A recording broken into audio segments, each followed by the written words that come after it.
Coba saya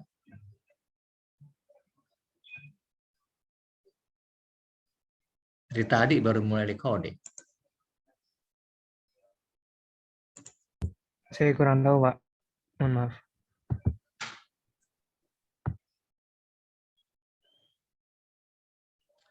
Oke, ini kalau ini student ini siapa ya? Pakai nama student tapi sebenarnya nama kamu siapa?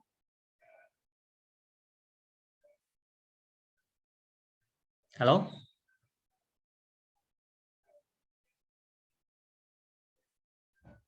Ini student ini siapa?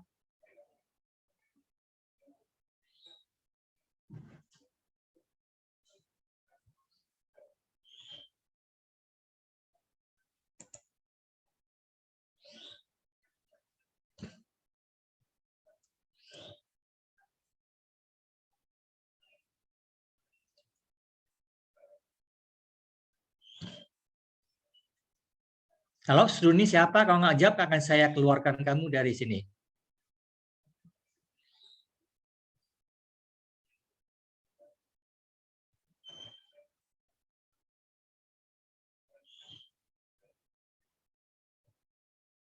Ada yang tahu nih siapa student ini?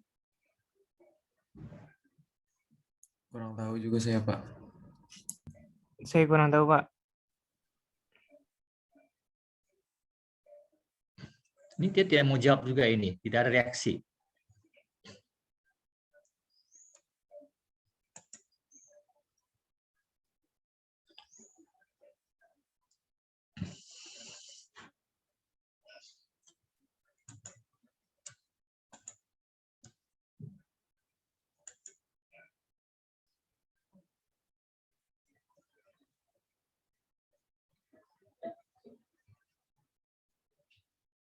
Nggak ada jawaban, nggak akan saya keluarkan ya. Oke, nggak mau jawab ya udah saya.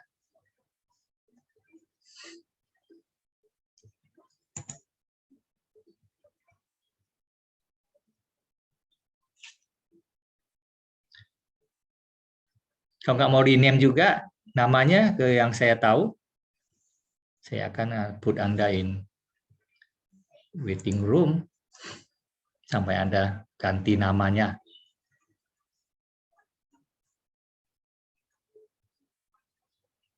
Ini mengganggu saja seperti ini.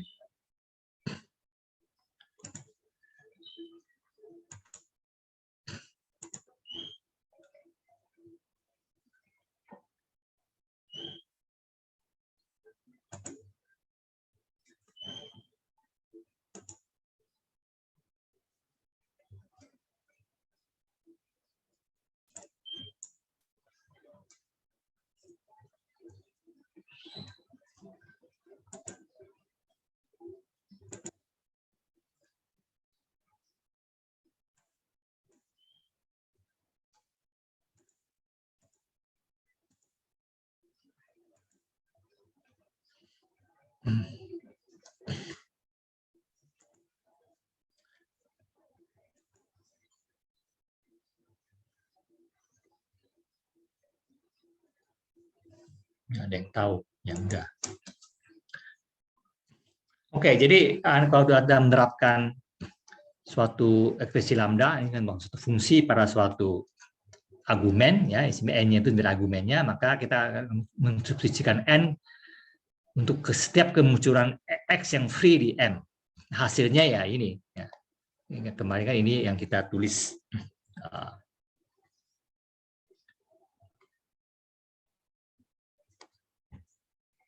Ya, ini artinya kan mensubstitusikan n untuk setiap kemunculan x yang free di M. Itulah hasil. Nah, ini tanda satu beta ini katakan satu langkah beta reduction. Karena setelah kita menerapkan ini, hasilnya bisa saja bentuknya ada yang seperti ini lagi. Ya, itu namanya beta reduction, karena bisa lakukan suatu proses substitusi lagi seterusnya. Sampai tidak bisa lakukan lagi. Nah, itu nanti kita katakan dia mencapai suatu beta normal form. Ya. Jadi ada kemungkinan nanti setelah hasilnya itu bisa diterapkan lagi langkah beta reduction berikutnya lagi ya, sampai nanti nggak bisa lagi ya baru berhenti.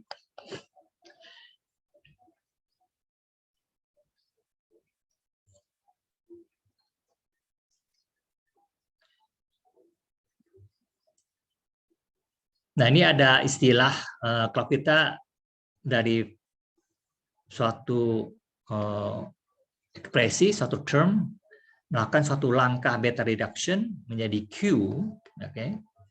Bisa saja lalu dalam Q, dalam P ini, waktu menjadi Q ini, P ini kan bisa suatu term yang sangat rumit, yang punya banyak ekspresi lambda dalam situ. Nah, kita lihat mana yang bentuknya seperti ini. Bentuknya seperti itu adalah bentuk di mana suatu fungsi bisa diterapkan pada suatu argumen.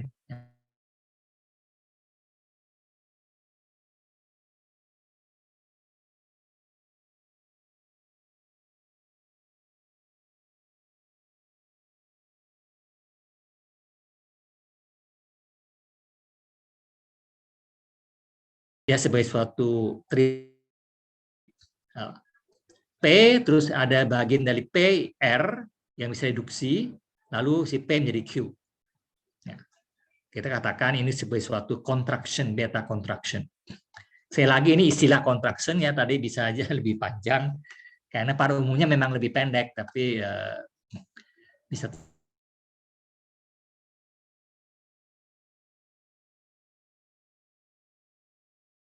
ubah bagian yang bentuknya beta reduction ini menjadi kontraktumnya itu dikatakan dengan suatu rewrite rule ya, kan kita merewrite, mengubah suatu ekspresi ini menjadi suatu ekspresi yang lain. Contoh kita di hari-hari biasa, misalnya kita maksudnya di matematika sehari-hari kita misalnya kita tulis 3 plus 4 kali 5. Kalau ini suatu ekspresi, kita ngitungnya seperti apa? Kan nanti kalau di satu langkah kita nulis kan menjadi 4 kali 5, 3 tambah 4 kali 5 ya 20. Ya kan lebih ringkas ini. Lalu 3 tambah 20 akhirnya menjadi 23. Nah, ini seperti ini beta reduction itu.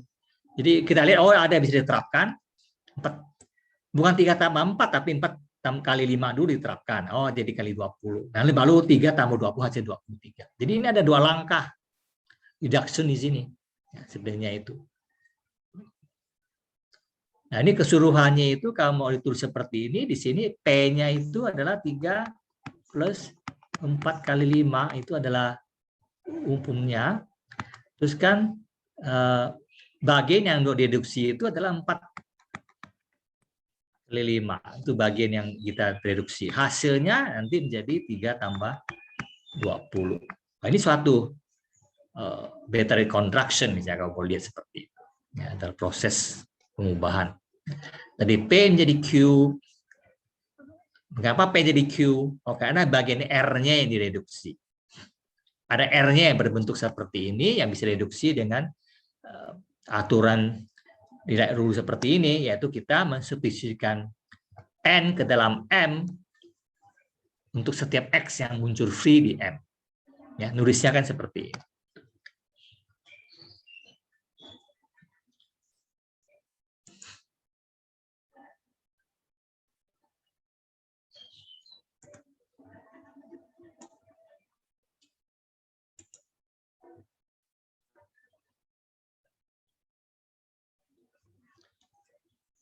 Nah, saya lihat studentnya ini masih ada di waiting room. Sekarang saya tidak tahu dia nggak ganti nama siapa. Oke, kita biarkan saja. Nah, ya contohnya ya ini ekspresi yang kita berikan tadi, lambda xy titik x terapkan pada xy. Nah, waktu kita awal-awal dulu belajar mengenai ekspresi lambda ini, kita ada aturan kalau ditulis beberapa term secara berturut-turut, penerapannya kan dari kiri ke kanan.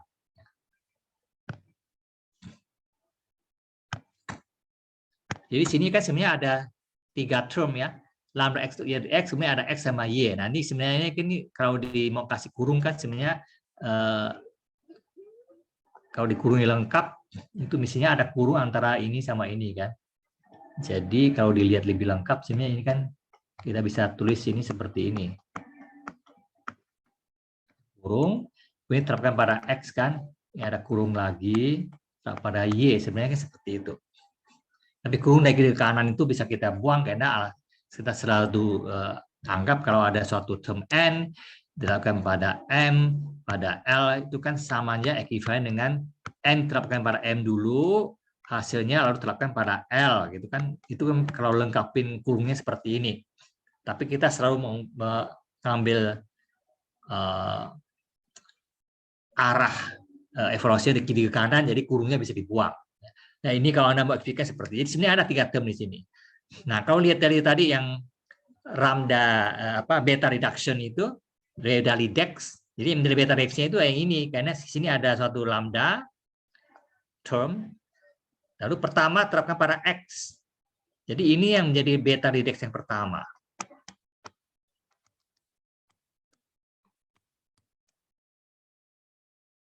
Beta redux ini kalau diterapkan berarti X disubstitusikan ke dalam lambda X ini. Jadi kalau Anda perhatikan, saya coba blow up di bawah, ini kan samanya lambda XY titik X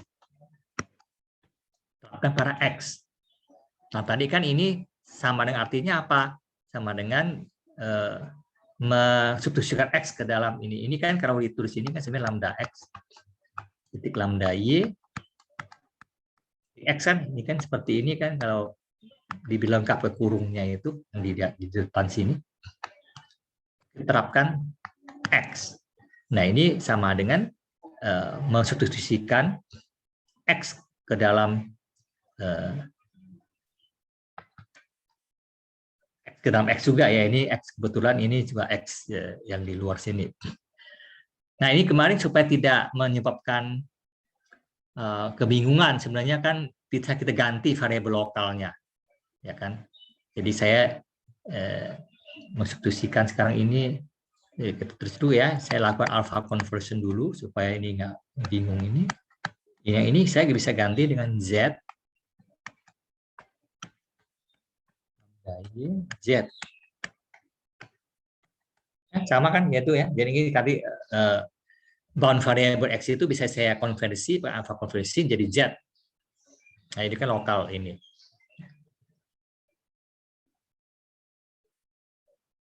Nah, lalu kalau Anda mau supaya lebih jelas, lalu terapkan X-nya ganti sama Z. Ini jadi hasilnya kan jadi mensubstitusi X untuk Z yang occur free di bodinya ini, yaitu lambda Y titik Z.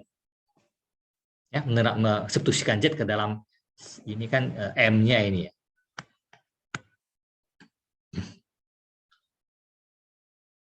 Hasilnya apa? Substitusinya. Ya, Z-nya kan free di sini. Jadi tinggal substitusi Z-nya dengan X. Jadi ini hasilnya sama dengan lambda Y titik X. Nah, ini dia ini hasilnya. Lambda Y titik X. Selanjutnya lalu ada Y yang belum diterapkan ya.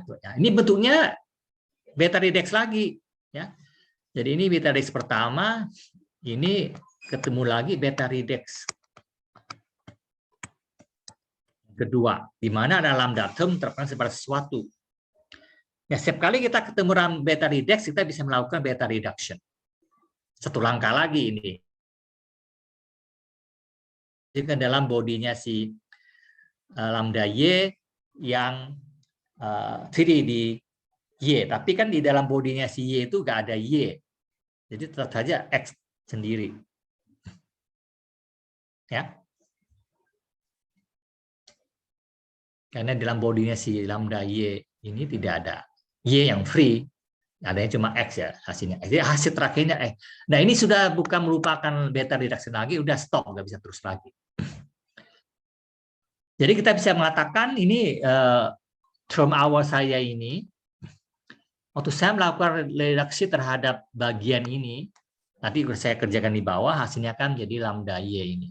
Ini adalah hasilnya. Ini dari suatu beta contraction. Satu langkah. Nah, kalau Anda mau tulis lagi, ada satu beta reaction lagi ini yang langkah kedua ini. Ini kalau saya tulis pakai triple, gimana nulisnya ini? Triple berikutnya lagi. Ini kan yang pertama. Jadi ini adalah beta reaction yang pertama. Ini. Beta reaction yang kedua ini seperti apa ini triple-nya? Coba seseorang ngomongin, saya tulis. Triple-nya apa ya?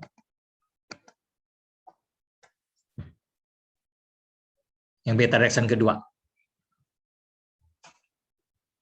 Yang beta contraction yang kedua.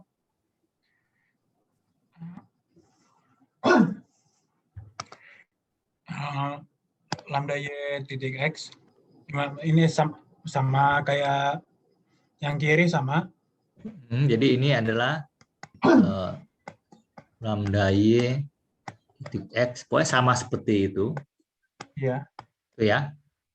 Terus? Reduksinya juga sama. Iya, karena keseluruhannya direduksi karena nggak ada lagi yang lain. Jadi buka bagian jadi yang direduksi juga ini juga sama ya, betul. Hasilnya? Hasilnya X. X-nya. Oke, ya itu dia. Jadi ini merupakan suatu beta contraction. Ya, ini direduksi, bagiannya ini reduksi, ya, totalnya akhirnya jadi X. Ya. Setelah itu nggak bisa lagi. Ya. Nah, Anda lihat setiap kita melakukan satu langkah beta reduction, jadi P menjadi Q, pasti berkurang itunya variabel free-nya kan. Karena setiap kali saya melakukan substitusi itu kan ada variabel free yang berkurang. Karena dia akan disubstitusi dengan ini. Di free variabel dari P pasti akan bandingkan sama free variabel Q akan berkurang. Lebih kecil atau ya bisa tetap kalau ternyata variabelnya tidak ada. Dari paling tidaknya berkurang ya, karena setiap kali kita lakukan itu kan substitusinya. Contoh ini kan Anda lihat tadi dari sini ke sini Anda lihat ya itu variable free variable dari si P-nya sendiri. P itu kan yang ada di bodinya dari lambda expression-nya. Oke, ini selalu berkurang. Nah, rentetan beta contraction ini, di mana tadi saya mula-mula punya suatu term P, bagian dari P yang direduksi adalah R, sehingga P1 menjadi Q1. Nah, kalau Q1 masih mengandung beta redox, maka dia bisa diteruskan lagi beta reaction berikutnya dan seterusnya. Jadi ada rentetan ini yang dikatakan sebagai beta reduction. Itu terdiri dari serangkaian beta contraction.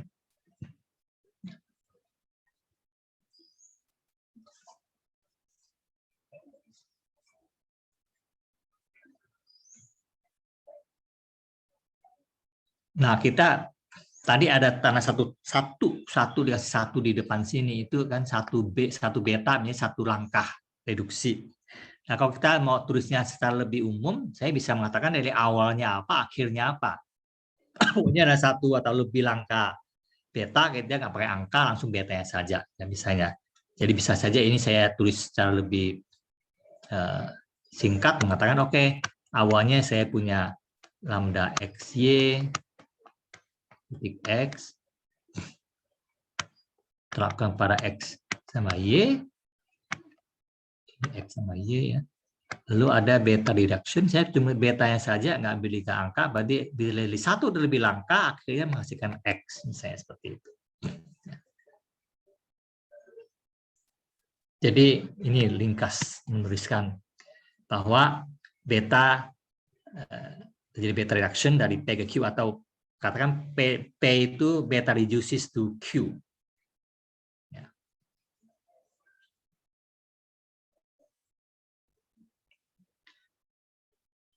Panjangnya suatu beta reduction adalah jumlah banyaknya langkah-langkah beta contraction-nya itu.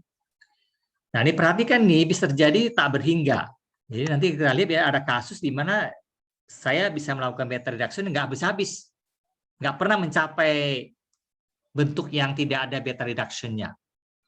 Nah, bisa terjadi itu. Jadi kayak kita di komputasi biasa itu, Anda masuk ke suatu infinite loop, berarti kan loopingnya nggak berhenti-berhenti, ya, tidak mencapai akhir dari looping. Nah, ini bisa terjadi juga di beta reduction ini, di mana setiap kali Anda lakukan satu langkah beta reduction atau beta contraction, muncul lagi beta redox yang baru. Selalu ada beta redox-nya. Nah, tadi kan beta redox itu adalah bentuk yang di mana ada suatu bentuk lambda diterapkan pada suatu term lain. Kalau selalu ada bentuk seperti ini, berarti selalu bisa lakukan reduction. Tapi hasilnya mungkin masih ada lagi bentuk seperti ini. Kalau nggak habis-habis ya ini bisa jadi infinite ya. Di situ.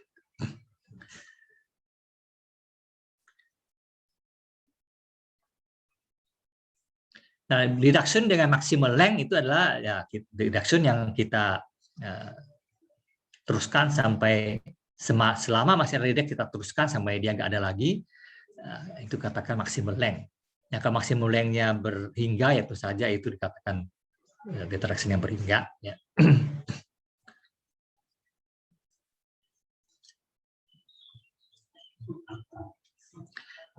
Kalau sudah termnya sudah hasilnya tidak ada redact lagi, maka dikatakan itu sudah maksimal length. Ya.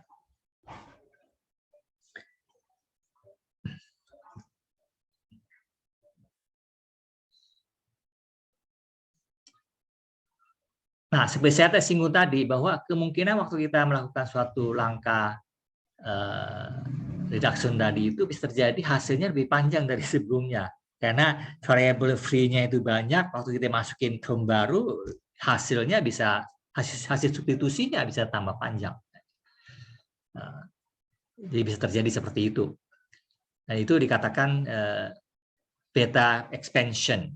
Ya, jadi kebalikan dari beta reduction kita sebagai beta expansion. Nah, ini kadang-kadang perlu bolak-balik seperti komputasi itu jadi backtracking misalnya itu, sehingga nanti termnya bisa tambah panjang. Seperti kita itu aja, kita misalnya ini 2 tambah X pada 3.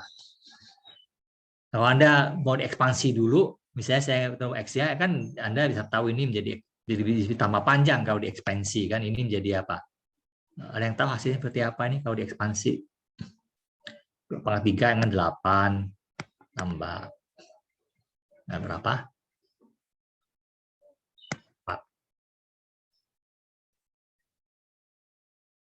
X plus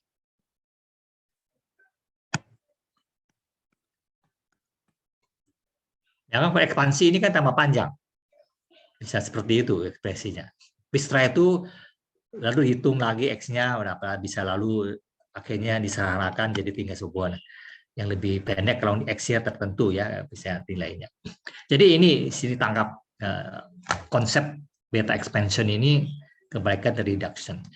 Nah, kalau saya bisa memperoleh suatu term P menuju term Q oleh serangkaian beta reduction maupun expansion, kita katakan P itu beta equal dengan Q.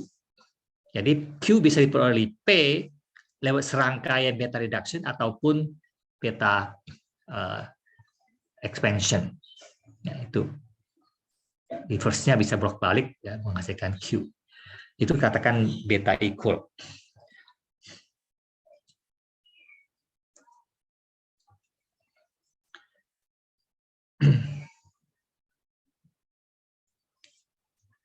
Nah, ada kalanya waktu kita menerapkan suatu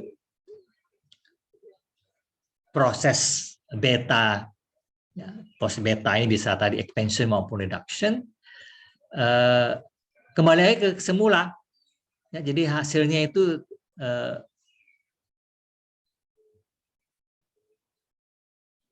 jadi saya lihat ini ya. Jadi saya menerapkan F pada YF. Hasilnya sama YF. Jadi artinya si YF ini sesuatu yang tidak bisa diubah oleh F. Ya. Jadi F terapkan YF, hasilnya YF juga. Nah, karena YF ini kadang sebagai fixed point dari P. Jadi Anda kalau pikirin waktu dulu di algebra linear, ada suatu vektor mau coba ditransformasi ya jadi vektor lain gitu, hasilnya tetap. Nah, itu dikatakan sebagai fixed point. Jadi vektor itu tidak diubah oleh si operator ini. Jadi F ini. Nah, ini bentuknya ini Anda lihat sini agak aneh sedikit. Memang ini ada suatu term F ini di dalam pengertian term di alpha di lambda kalkulus ini suatu lambda term ya. Jadi Anda lihat sini ada suatu Y, ini Y-nya kan dari tentukan nih ya. Y ini tentukan ada suatu term Y, saya terapkan pada F. Ya. Terus si YF ini tidak bisa diubah oleh F. Maka YF ini dikatakan fixed point dari F. Ya. Jadi F itu hasil dari penerapan Y, tapi Y ketemu F, si F ketemu Y ini hasil sesuatu yang tidak bisa diubah oleh F sendiri. Ya, ini adalah suatu fixed point. Karena dia sudah tetap, ya, fix, ya, tidak bisa lagi diubah.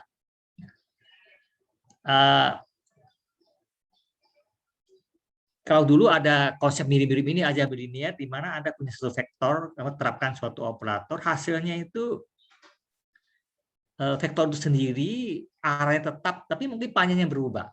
Itu masih ingat tuh konsep apa waktu di algebra linear?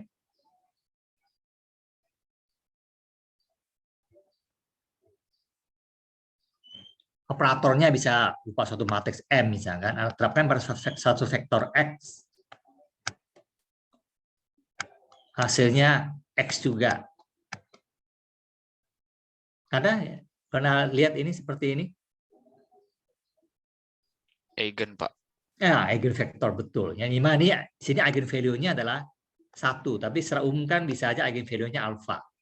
Contohnya ini, jadi mirip seperti ini. Ini adalah suatu contoh. Kalau alfanya 1, ini jadi fixed point-nya si M ini. Anda bikin suatu matriks M, cari vektor yang fixed point dari M. Di mana M-nya tidak bisa mengubah dia. X-nya bisa bukan vektor satuan, ya bisa vektor apapun. Ya. Contohnya di sini ada fixed point juga. Nah, ini sama kasusnya seperti ini sebenarnya. Dan kalau di ini kan ya, di algebra ini ada eigenvalue problem, ya, di mana alfanya berupa eigenvalue, bisa nilainya bisa apapun asalkan konstanta bukan vektor. Bahkan bisa juga bilangan imajiner, ya, secara umum. Nah, kita lihat nanti fixed point ini menjadi hal yang penting di dalam proses komputasi sebenarnya. Ya, kalau Anda melakukan suatu proses perhitungan dan sudah mencapai fixed point, hasil point itu adalah hasilnya. Atau Anda sudah ngambil itu enggak ya? Analisa numerik? Sudah belum ngambil analisa numerik? Atau sekarang? Sedang mengambil, Pak. Sedang mengambil analisa numerik. Oke. Mungkin udah ketemu misalnya ada proses namanya apa itu nama algoritmanya itu? Anda mencari solusi dari suatu persamaan, terus dibagi-bagi 2, ambil titik tengahnya, coba lagi, itu apa nama algoritmanya itu? Bisection, Pak. Ya, bisection itu. Kapan itu ketemu nilainya? Kapan algoritmanya berhenti? Ya, kalau udah ketemu fixed point sebenarnya, ya, Anda punya satu interval, kan dibagi 2 cari tengahnya, diterapkan fungsinya, hasilnya apa, gitu ya. Kalau ternyata masih lebih daripada sesuatu, nanti diambil lagi, ini menjadi titik baru, misalnya ambil lagi dipotong 2, nanti potong 2, ketemu sampai akhirnya ketemu suatu nilai di mana nanti tidak berubah lagi. Nah, itu adalah hasilnya sebenarnya. Jadi di analisis numerik sebenarnya banyak program atau proses atau algoritma komputasi itu tidak lain mencari fixed point sebenarnya. Ya, sampai lagi sudah tidak bisa berubah lagi, ya udah itu ketemu hasilnya. Nah, salah satu Y yang bisa menghasilkan fixed point ini itu terkenal, ini itu namanya Curie fixed point combinator. Bentuknya ini lihatnya cukup menakutkan kayak gini. Tapi si Y ini adalah satu contoh yang namanya fixed point combinator ini. Jadi Anda terapkan pada suatu Y ini, Anda terapkan pada suatu term F, maka si hasilnya ini akan jadi fixed point dari F. Karena kalau saya terapkan nanti hasilnya itu, ya, dengan suatu beta ataupun hasilnya akan sama dengan YF lagi. Jadi si Y ini itu mengeluarkan fixed point dari si F. Nah, dan hasilnya itu kalau kita terapkan F tidak berubah. Ya, ini contoh kombinator ini sebuah fixed point. Ini ditemukan oleh Curie. Anda tahu Curie itu salah satu penemu dari apa yang dipakai di bahasa Haskell.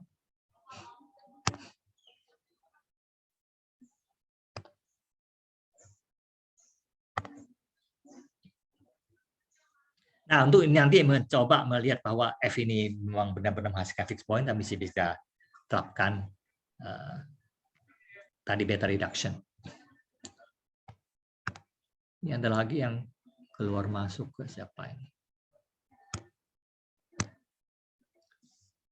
Ini ada yang chatting apa di sini?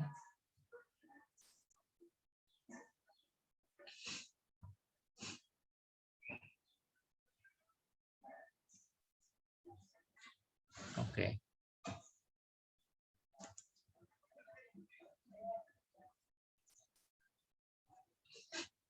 Nah, Anda coba perhatikan term CY ini.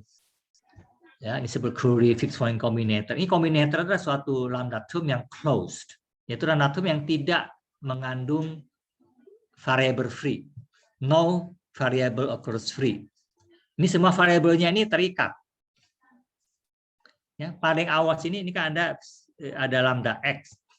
Jadi semua x yang kalau terjadi free di dalam sini pasti diikat oleh si x. Ya.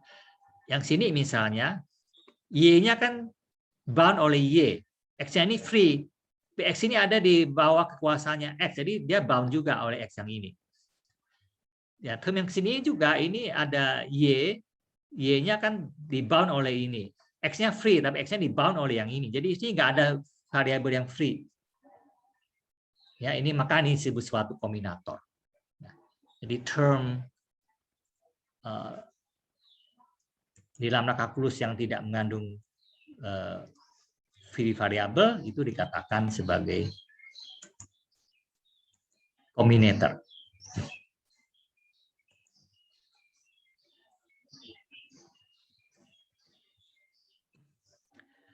Nah, satu sifat yang penting yang kita tidak akan saya buktikan di sini karena itu perlu waktu yang sangat panjang lebar, mungkin kita cukup untuk ini. Jadi saya quote aja hasilnya.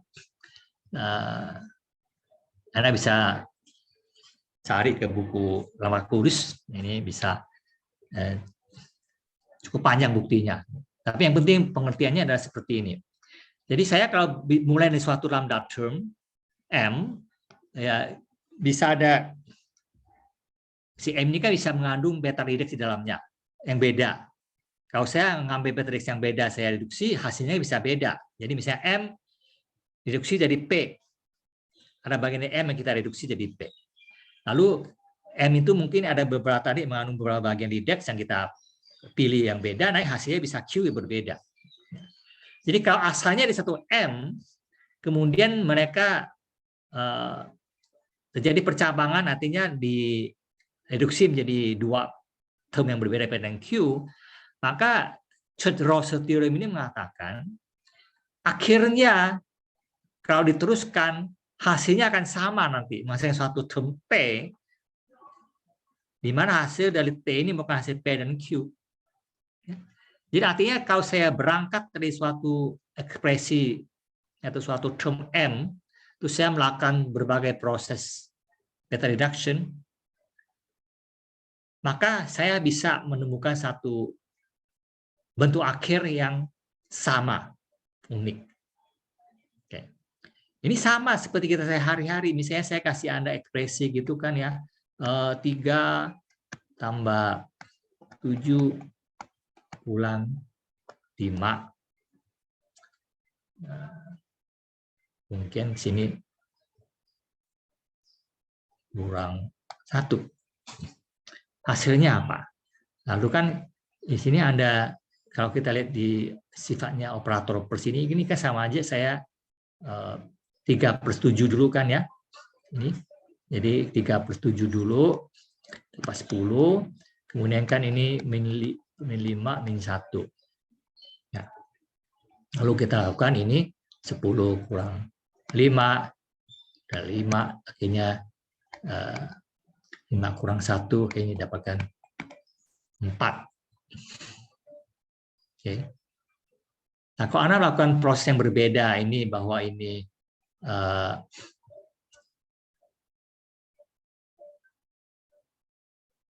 Kalau saya kasih kurung berbeda, ini bisa terjadi. Ini apa ini? Minus.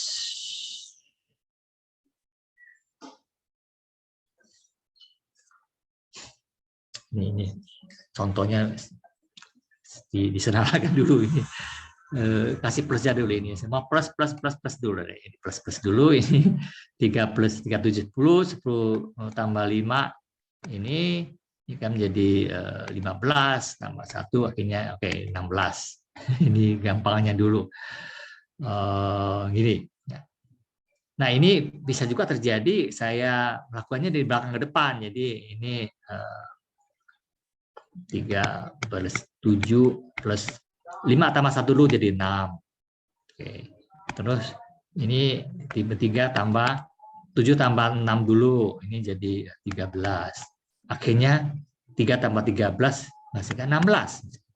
Nah, ini jadi contohnya kayak seperti ini. Jadi awalnya suatu ekspresi yang sama, tapi cara kita mereduksinya mengambil bagian yang berbeda,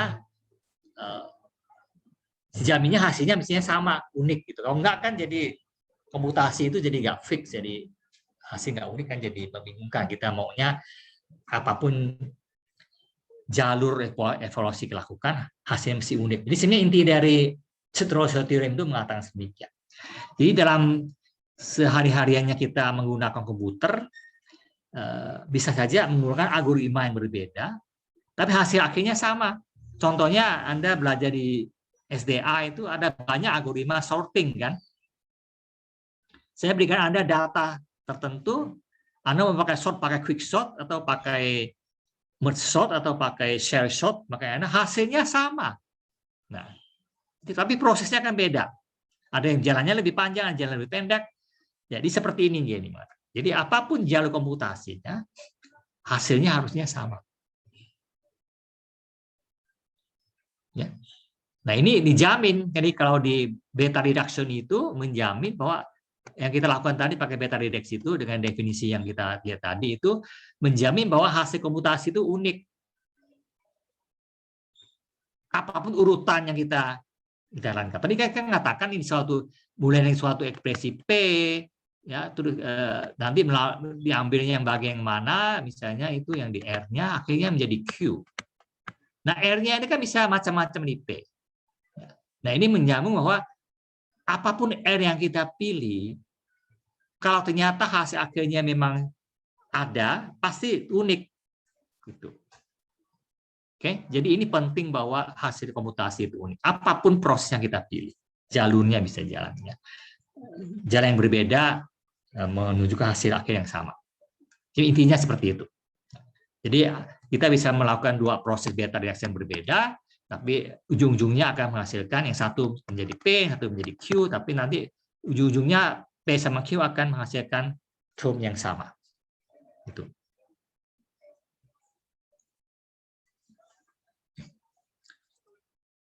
Nah, bahkan kalau kita bisa tadi pakai expansion, jadi misalnya saya tadi P, jadi sesuatu mundur lagi ya, ini ada sesuatu term lain di mana dia deduksi jadi dua yang bercabang sini, ini gitu.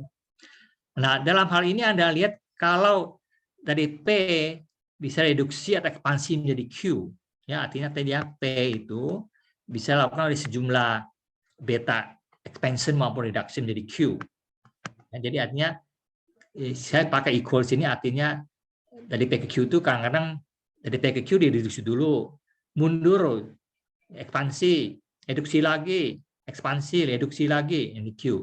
Jadi dari P jadi suatu langkah ya, liku-liku atas bawah ini menjadi Q. Ya.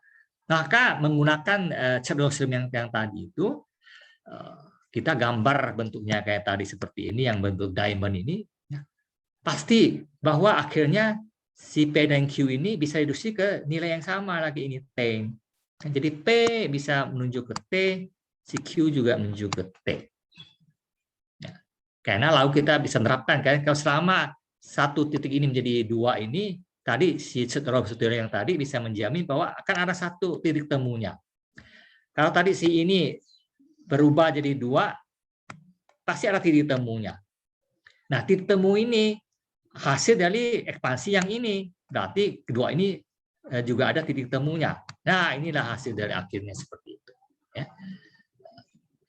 Ini sekali lagi ini juga menyatakan bahwa proses komputasi ini bisa juga melalui jalan yang lebih panjang, ya, dan akhirnya menghasilkan sesuatu yang lebih simple. Ini terakhir memang setelah melalui proses yang kadang-kadang kelihatannya tambah panjang, tapi sebenarnya itu mungkin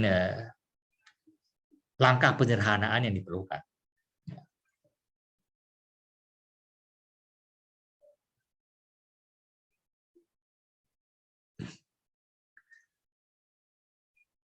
Nah, hasil terakhir yang diperoleh ini yang kita sebut sebagai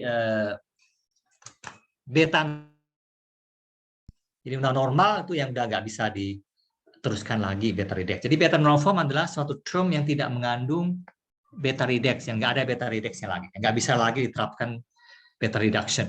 Itu disebutkan beta normal form. Yang seperti ini misalnya. Tadi mulai dari sini, setelah tadi melakukan 2 langkah akan kita menghasilkan X. X ini kan sudah tidak ada beta redex, itu disebut beta normal form. Ya, jadi X adalah beta normal form dari si ini. Nah, teori yang tadi ini mengatakan kalau ada beta normal form itu unik. Ya, nah itulah yang menjadi hasil dari komputasi kita di ilmu komputer ini. Kita melakukan komputer masih suatu hasil itu adalah beta normal form. Karena dia dijamin unik. Apapun angka yang kita teruskan, kalau ada beberapa beta redex, mana yang mau Anda lakukan lebih duluan, nggak masalah ternyata. Ya, hasilnya akan unik. Beta normal form-nya itu unik.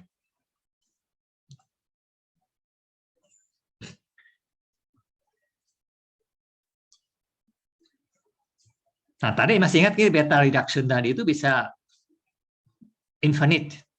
Ini contohnya ini. Ada bentuk seperti ini, ya kalau Anda lakukan beta redex, hasilnya, ya coba kita lakukan ya, ini lambda X. Saya terapkan sebagai inputnya itu, ini sebagai inputnya, ini jadi satu kesatuan ya. Ini. Jadi ini, kalau kita lihat ini lambda X, ini adalah M-nya, ini adalah N-nya. Kan kita mensubstitusikan N ke dalam M untuk setiap M yang ikut free. X-nya kan free ini, berarti hasilnya kan ini kalau kita lakukan suatu beta reduction, hasilnya apa? Adalah saya mensubstitusikan ini ke dalam sini, ini kan 2 kali. Jadi hasilnya lambda X. Yang pertama ini, masukkan kedua lagi, X yang satu ganti lagi dengan lambda X titik XX. Hasilkan lagi, sama ini terus-terusan, nggak akan habis-habis ini. Selalu hasilnya sama seperti itu. Jadi nama ini term seperti lambda.xx ini adalah satu contoh yang tidak ada normal formnya, ya nggak pernah mencapai titik akhir. Terus-terusan ini ya redaksinya menuju ke tak beringgak. Ya, contoh. Jadi tidak semua term punya beta normal form. Kalau dia punya beta normal form, beta formnya unik. Itu menurut term yang tadi. Nah, Y tadi itu adalah contoh juga yang operator masih Y tadi yang Curry fixed point combinator itu juga termasuk yang tidak punya beta normal form. Anda bisa coba tadi yang ini bentuk yang ini. Ini Y ini. Kalau Anda coba diperhatikan ini, sebenarnya kan ini kalau Anda lihat ini kan dalam bodinya sendiri itu kan mengandung beta redex kan ini. Ini beta redex bukan? Ini kan ada Y ini terus terapkan ini. Jadi kalau Anda perhatikan bentuk ini suatu beta redex.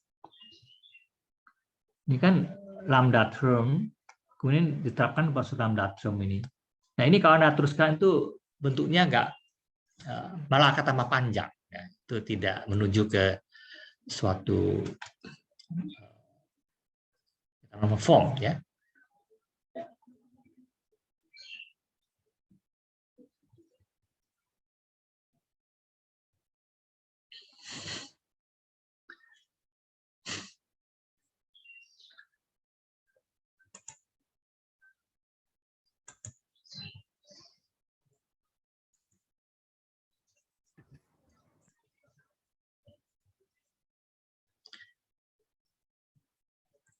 Jadi suatu lambda term itu punya at most satu normal form. Ya, terhadap modulo alpha conversion. Nah, sekarang saya ingin tanya Anda, ini suatu istilah yang sering kita dengar di ilmu komputer, modulo sesuatu, ini sesuatu. Ini maksudnya apa? Bahwa suatu term M hanya punya at most satu beta normal form, modulo alpha conversion. Maknanya apa sih maksudnya?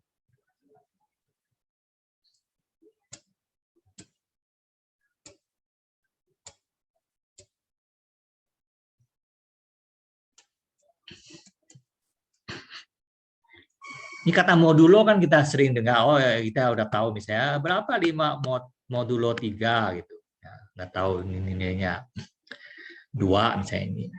Ini modulo arti sebagai operator. Tapi ada kata-kata ungkapan umum begini yang mengatakan modulo sesuatu ini begini. Ini bahwa suatu term M itu punya maksimum satu normal form. Satu beta normal form. Modulo alpha conversion. Apa artinya?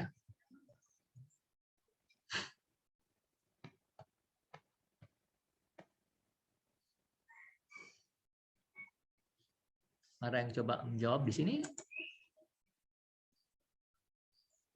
Nggak ada.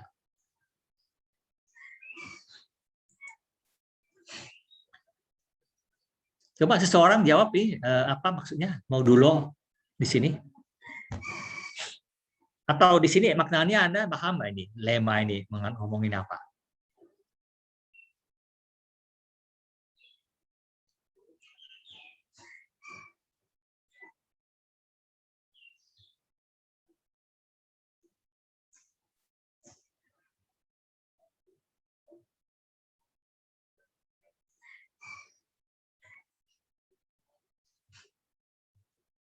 Kita tahu kan dari pembicaraan dari nama form itu saya punya suatu term M misalkan ya. Oke. Sekarang jam berapa ya? Ini melalui suatu serangkaian beta reduction gitu, misalnya kita mencapai suatu bentuk akhirnya menghasilkan, katakan hasilnya adalah lambda x titik x.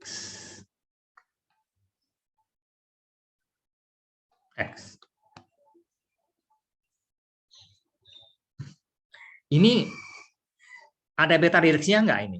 Yang terakhir ini.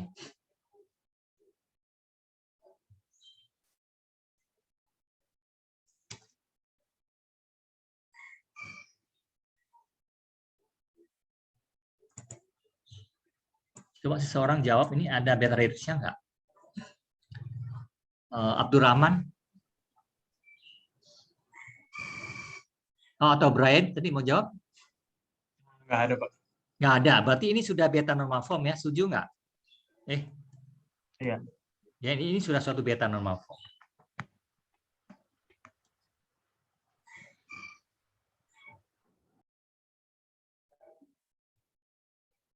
Nah, tadi menurut Rosette theorem ini kan unik. Gitu. Nah, mengapa di sini ada kata modulo alpha conversion? Kalau sudah sampai di sini, kalau saya melanjutkan dengan di konversi alpha gitu kan, menjadi lambda z titik zz, boleh nggak?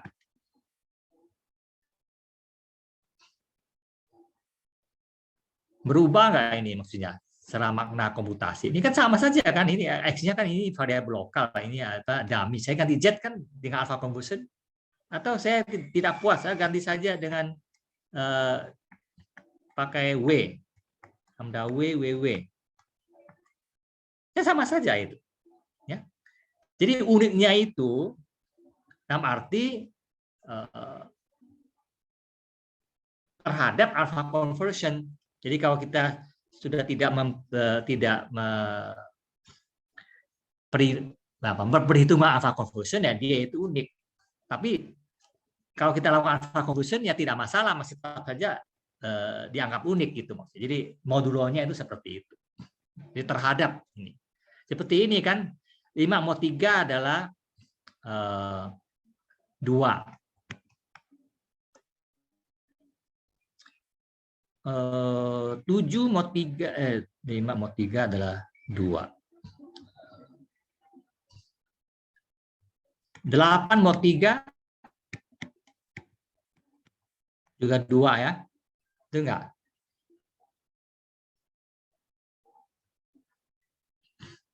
Dua mod 3 juga 2. Jadi apa yang bisa Anda katakan mengenai bilangan 2, 5, 8? Apa yang bisa Anda katakan mengenai 2, 5, dan 8?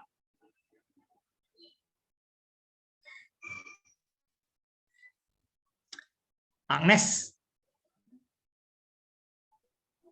Iya, Pak. Ya, apa yang bisa katakan mengenai angka 2, 5, dan 8?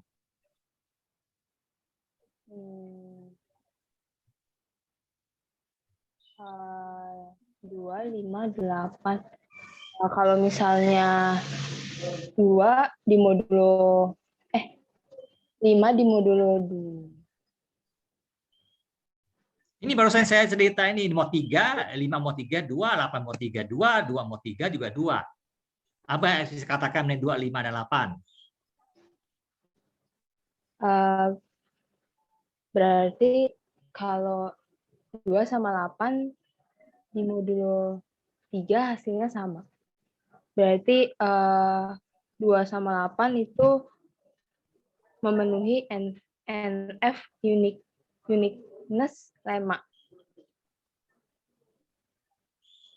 Nah, terlalu jauh ini, saya mau ngomongin yang mod aja ini yang Anda tahu di matematika diskrit ini. Jadi apa yang bisa katakan ya angka 2, 5, 8 ini? Saya tidak cuma 5 ya, cuma 8. 5 juga, 2, 5, 8. Bahkan kalau ada mau masukin lagi 11, memasukin lagi ini 14. Kalau angka ini apa? Hubungan satu sama lain. Mereka saling beta normal form karena ini kita sini nggak melakukan beta apa-apa di sini. Ini saya tanya mengenai pengertian Anda mengenai mod. Ya, ini kayaknya saya mau jelaskan modulonya ini. Ini di aljabar di matematika diskrit ini kan sudah tahu nih, sebelum kita belajar lagi yang tidak ngambil komputer logik, tidak belajar lambda kalkulus juga tahu ini yang saya maksudkan di sini apa ini. Kita bicara di secara umum sini.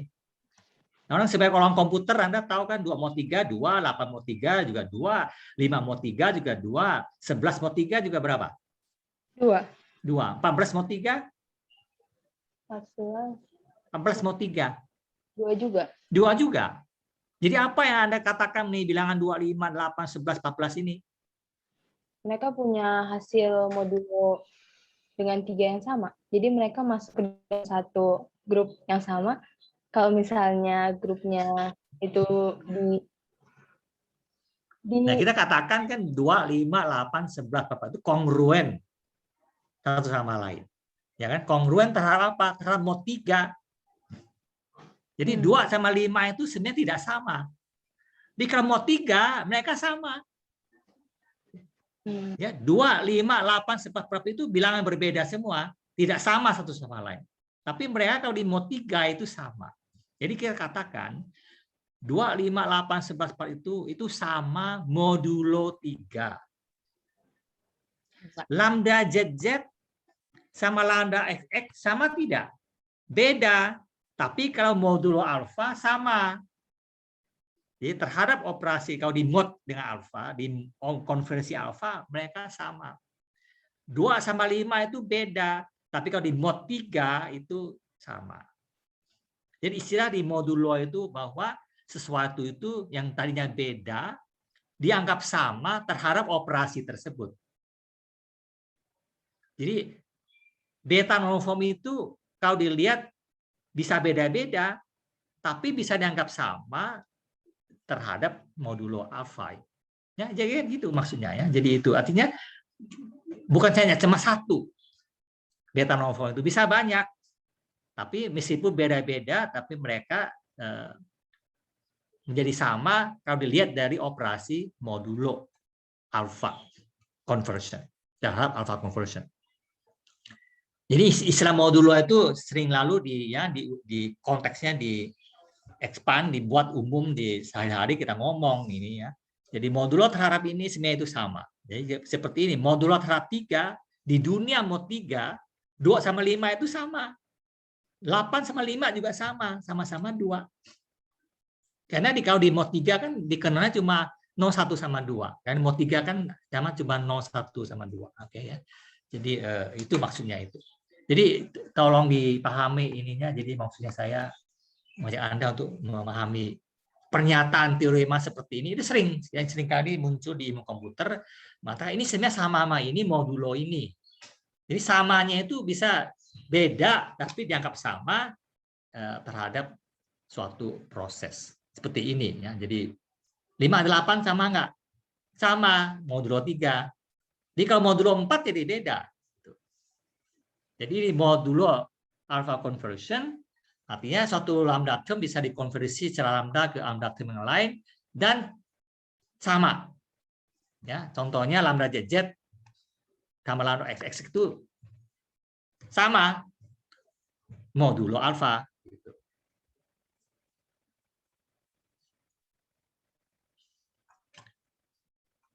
Jadi bahasa percakapan modulo itu artinya sesuatu yang beda itu bisa jadi sama kalau dilakukan operasi modulo tersebut, ya, modulo terhadap operasi itu.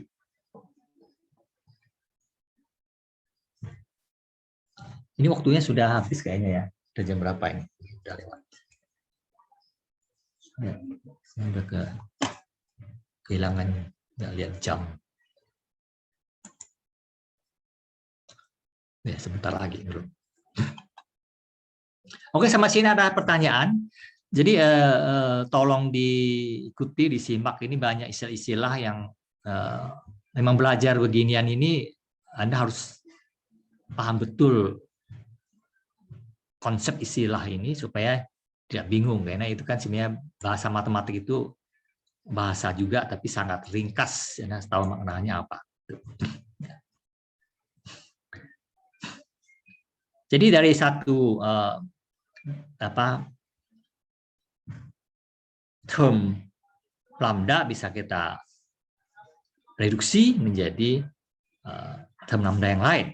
Nah, dari contoh yang tadi bahwa jalannya macam-macam, apapun jalur kita lewati, hasil akhirnya akan sama. Jadi kalau saya punya suatu bentuk term yang mengandung beberapa beta redex, kita bisa pilih mau yang mana duluan, dilakukan reduksi, hasil akhirnya akan sama. Nah, lalu supaya punya proses yang standar lakukan itu bisa kita terapkan, oke, kalau ada beberapa, selalu pilih yang paling kiri duluan, misalnya sama leftmost beta redex occurrence. Jadi ambil saya yang paling kiri duluan, sehingga hasilnya kita dapatkan suatu proses yang lebih standar. Semua pakai yang kiri duluan. Ya kan tadi 3 tambah 5 tambah 7 tambah itu kita lakukan yang kiri duluan. Karena kanan juga bisa kan, ya, hasilnya bisa sama kalau dia suatu proses yang komutatif, mana lebih duluan hasilnya bisa sama. Jadi untuk yang beta reduction ini juga demikian. Jadi kalau kita pilih selalu yang paling kiri duluan, tentu saja lalu bisa menjadi standar, bisa dipilih, ya, itu mendapatkan hasil yang sama.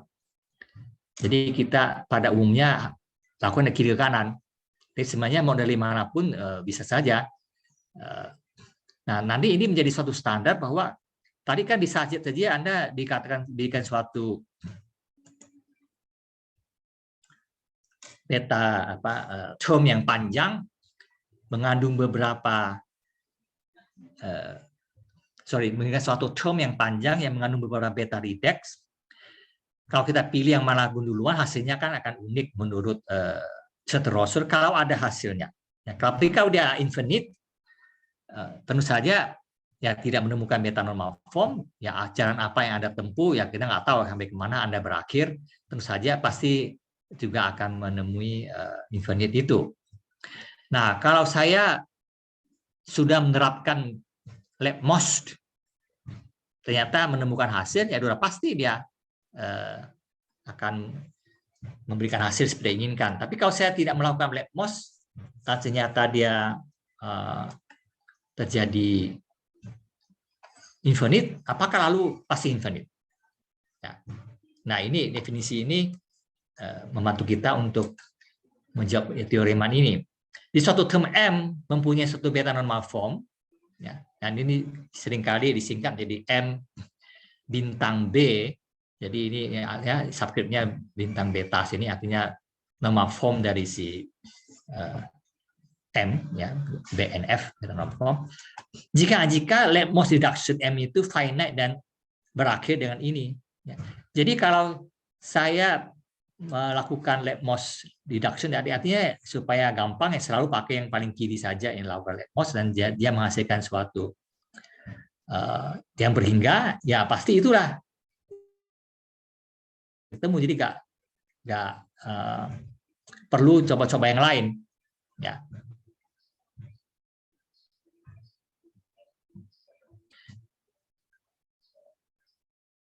Ini contoh sini beta reduction dari masih tadi yang kombinator Y yang tadi yang Curie fixed point combinator itu.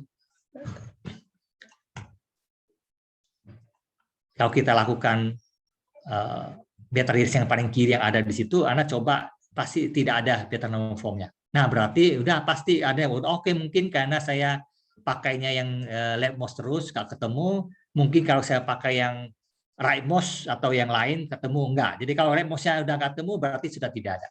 Ya. Yang ketemu berarti itu dia jawaban. Jadi selalu kita bisa pakai yang lab mouse saja. Nah, ini teorema ini nanti memerlukan pembuktian pakai Church-Rose yang saya bilang agak ruwet panjang, jadi kita sini melompat meskip proof-nya. Tapi inilah saya kira secara common sense itu memang yang kita inginkan di proses komputasi di komputer, ya. Artinya mau pakai algoritma apapun hasilnya kalau ada jawabannya mestinya sama, ya, unik gitu. Jadi kalau Anda coba cari kombinator Y, ya, sekali lagi saya ingin Anda lihat kembali ke cari kombinator Y. Ini kan suatu lambda term, ya. Ini ada lambda X, kemudian ini bodinya. Tapi bodinya ini mengandung beta redox. Yaitu karena ada suatu lambda term ditetapkan pada lambda term lain. Itu kan beta redox itu kan bentuknya tadi, ya. Ada suatu lambda term. Kalau Anda terapkan dalam term lain, ini kan suatu beta redox. Di mana nanti N-nya itu bisa disubstitusikan. Nah, ini ketemu beta redox kan bisa lakukan ini. Nah, kalau lihat dari si kombinator Y ini sendiri itu bodinya sendiri ada beta redox. Artinya bisa coba kita lakukan suatu proses beta reduction ke situ. Nah, ini kan cuma ada dua di sini. Jadi lab mouse-nya ya ini, nggak ada lain-lain pilihannya. Karena teruskan lagi, ini akan makin panjang. Nggak ketemu ininya, normal form-nya. Jadi Y ini tidak punya normal form. Coba. Saya anjurkan Anda coba nanti terapkan sendiri, coba beberapa langkah, Anda bisa menemukan bahwa Y itu adalah sesuatu yang tidak punya normal form. Nah, kalau yang ini, misalnya Anda coba ini kan lambda X titik X, ya, terus diikuti oleh suatu term yang juga ini. Berarti saya akan ngambil lab mouse-nya paling kiri adalah kita pakai term ini inputnya. Lakukan satu langkah dapat ini. Lab mouse lagi ini satu langkah. Nah, setelah ini ketemu ini dapat ini. Ini lab mouse-nya cuma ini. Nggak ada lagi yang lain, kayak ini kan lambda X dot X Z. Nah, kalau reduksi ketemu Z. Ya udah, terakhir ini beta normal form-nya. Nah, jadi saya sini menjalankannya setiap kali itu ada pakai lab mouse.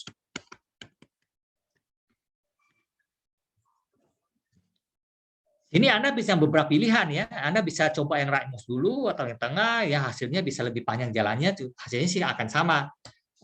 Modulo ya tadi, ya, modulo alpha conversion. Ya, bisa saja ujungnya Anda menghasilkan lambda X dot X, ya boleh saja hasilnya sama. Atau lambda Y dot Y atau lambda W dot W. Terserah Anda melakukan alpha conversion apa tidak. Nah, ini nanti kita akan teruskan sebentar sedikit lagi ini. Tapi sebelum itu saya ingin Anda lihat satu slide lagi yang sudah saya taruh di Scale. Itu mengenai aplikasi lambda calculus di Java. Jadi supaya saya ingin Anda mengaitkan dengan apa yang kita pelajari ini secara teori ini, itu sejak Java versi 8 itu sudah diadopsi dulu juga lambda calculus. Karena sebelumnya itu Java tidak ada lambda calculus di situ. Menggunakan ekspresi lambda misalnya. Anda tahu bahasa Python misalkan itu dari awal sejak dia lahir itu sudah ada lambda expression. Tapi kalau Java awalnya nggak ada. Lalu ditambahkan belakangan, ya, mulai versi 8. Nah ini di slide yang ini saya berikan sedikit pengantar bagaimana Java mengolah atau menggunakan lambda calculus di situ. Ya. Jadi bisa dilihat nanti. Ini mengubah banyak sekali secara konseptual library yang ada di Java sejak munculnya Java versi 8 ke belakang. Ya, itu Java 8, Java 9 sampai sekarang kan udah Java berapa 17 ya nggak salah. Itu sangat berkembang ya, dengan adanya lambda calculus di dalam situ. Ya, banyak library yang terutama belakangan dengan multicore, dengan ada parallel stream segala macam itu lambda calculus sangat berperan di situ. Kita lihat nanti kan sangat cocok kalau lambda itu bisa dilakukan komputasi secara paralel. Ya. Nah tadi dengan Rose theorem itu mengatakan ya, proses paralel apapun Anda teruskan, hasilnya bisa sama. Jadi nanti kita akan bahas juga ini contoh penggunaan lambda calculus di Java. Jadi saya ingin Anda coba lihat-lihat dulu sendiri ini slide-slide-nya ini. Saya nggak tahu waktu Anda dulu ambil DDP 2 atau apakah sempat sampai di situ apa enggak? Mungkin belum, mungkin sudah. Ya nanti coba kita review ini. Coba Anda cobakan, itu ada beberapa program di situ, dicoba nanti kalau pertemuan kita berikutnya bisa ditanyakan kalau ada yang tidak jelas. Oke, ini hari ini sampai waktunya sudah lewat sampai di sini. Apa tadi ada yang belum masuk absen?